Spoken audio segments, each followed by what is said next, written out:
Bonjour à tous. Nous avons vu hier une question posée par le croyant. Comment se fait-il que le méchant prospère alors que le juste, le croyant, le pauvre, le misérable, lui, est traîné dans la boue par ces personnes qui se moquent finalement de Dieu et qui sont orgueilleux? Cette question a hanté les croyants dans tous les siècles. Voyons la deuxième partie, si vous le voulez bien, de ce psaume 73, à partir du verset 16. J'ai donc réfléchi pour comprendre cela. Effectivement, nous sommes là en train de nous poser la question de savoir comment une telle chose est-elle possible. Souvenez-vous de la question posée. Y a-t-il même de la connaissance chez le Très-Haut? On a l'impression qu'il est sourd, qu'il ne voit pas, qu'il n'entend pas. J'ai donc réfléchi pour comprendre cela. Ce fut pénible à mes yeux.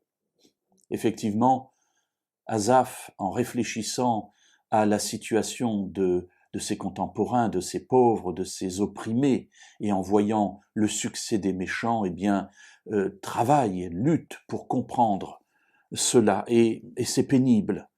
Jusqu'à, dit-il, ce que j'arrive au sanctuaire de Dieu, alors j'ai compris le sort final des méchants. Asaph comprend que, effectivement, parfois dans la vie actuelle, la vie de notre monde, le méchant prospère. Il prospère de manière insolente.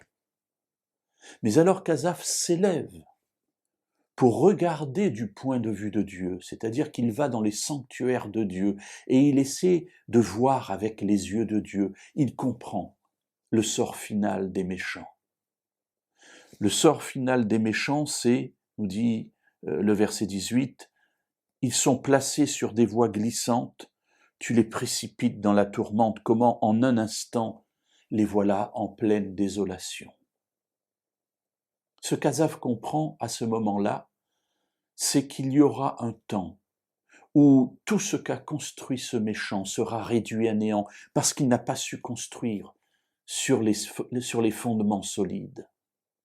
Alors oui, parfois le méchant prospère dans ce monde-ci, mais il est un temps où Dieu entrera en jugement avec le monde.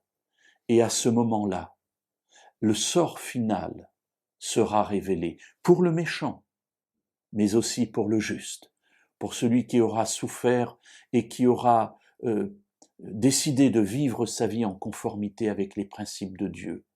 Et à ce moment-là, les valeurs du royaume seront rétablies et celles du monde seront dénoncées pour ce qu'elles sont. Alors, que reste-t-il à celui qui réfléchit à ces choses? Nous terminerons notre réflexion sur ce sujet demain.